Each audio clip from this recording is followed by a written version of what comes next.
Précédemment dans House of Glory. Beaucoup pensent qu'aujourd'hui l'Ancien Testament n'a pas sa raison d'exister dans la Bible. Et donc lorsque tu prêches, que tu prends un passage, mais tu te réfères, oh ça c'est l'Ancien Testament. Lorsque Jésus est venu, sachez une chose, que Jésus n'est pas venu annuler l'Ancien Testament. Mais il a dit plutôt qu'il est venu le compléter pour que ça devienne parfait. Et dit en ce moment nous étions sous la loi. Mais à présent nous sommes sous la grâce. Et la Bible nous demande, la parole de Dieu nous demande, si nous sommes sous la grâce, devrons-nous continuer de pécher sous prétexte que nous sommes sous la grâce? Parce que nous ne sommes plus sous la loi, donc devrons-nous continuer de pécher? Nous devrons continuer d'agir comme on veut? Je te pose la question. Est-ce que nous allons nous comporter comme on veut? Alors, qu'est-ce qu'on doit faire? Qu'est-ce que les gens d'autrefois ont fait?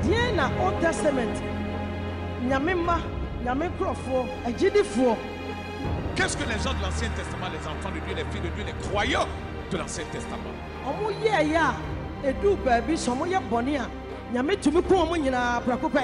Qu'est-ce qu'ils ont fait pour qu'il arrive un moment où quand ils commettaient des erreurs, ils commettaient des fautes, ils commettaient des péchés, Dieu pouvait se permettre de tous les décimer, de les tuer, sans que ça ait des remords à Dieu, du regret pour Dieu.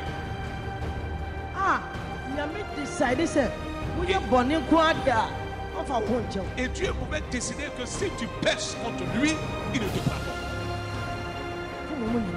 Il tuait ceux qui péchaient contre lui, qui agissaient comme il voulait, étant ses enfants.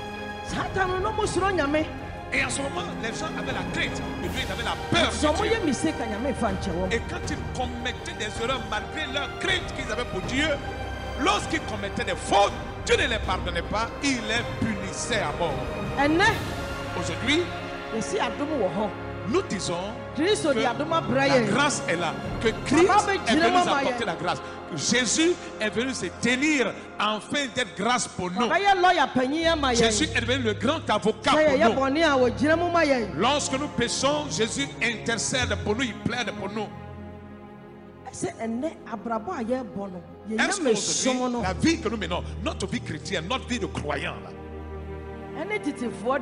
et la vie de ceux qui avaient dévoué leur vie à Dieu autrefois, quelle est la vie que je peux appeler la meilleure vie dévouée à Dieu?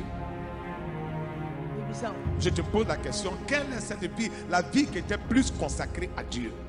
Celle d'aujourd'hui ou celle des gens d'autrefois?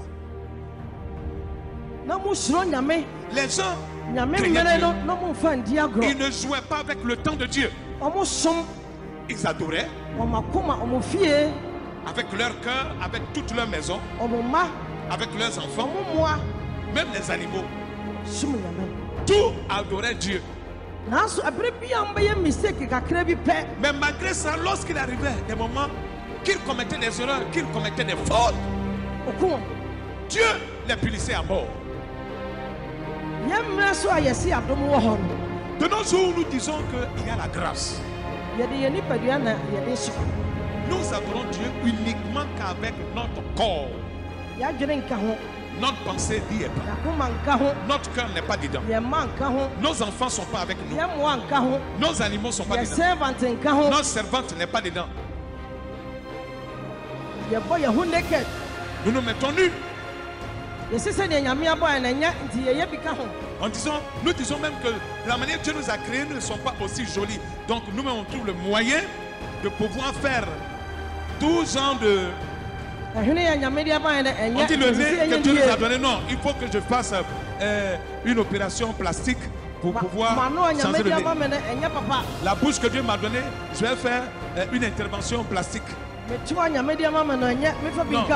les fesses que Dieu m'a donné, je vais faire BBL.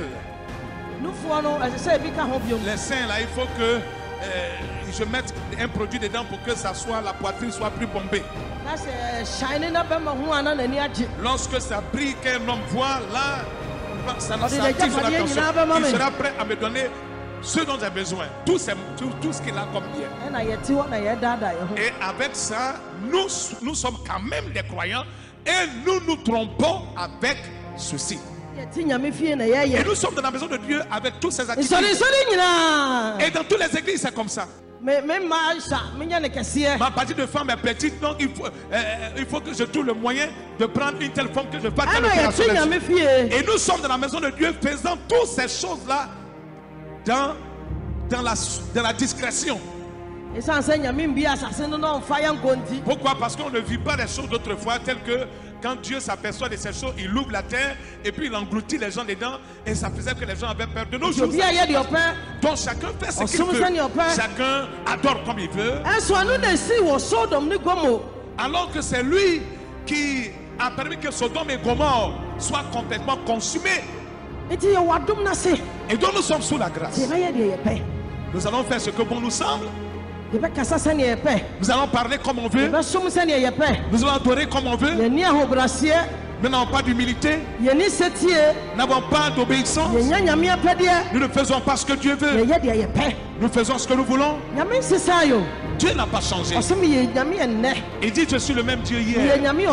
Je suis Dieu aujourd'hui et éternellement. Pour cette raison, bien aimé, vous qui m'écoutez, Dieu n'a pas changé. C'est toi, bien au contraire, qui a changé. Ta foi a changé. Ta marche avec Dieu a changé. Tu es devenu un tricheur. Lorsque tu pêches, lorsque tu es désobéissant, lorsque tu ne fais pas la volonté de Dieu, Dieu te tue malgré que tu vis. Tu respires, mais Dieu te tue. Tu vis, mais tu es mort devant Dieu.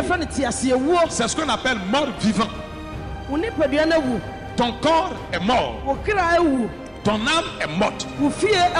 Ta maison est morte. Tes enfants. Tout ce que tu fais est impacté par la mort de Dieu.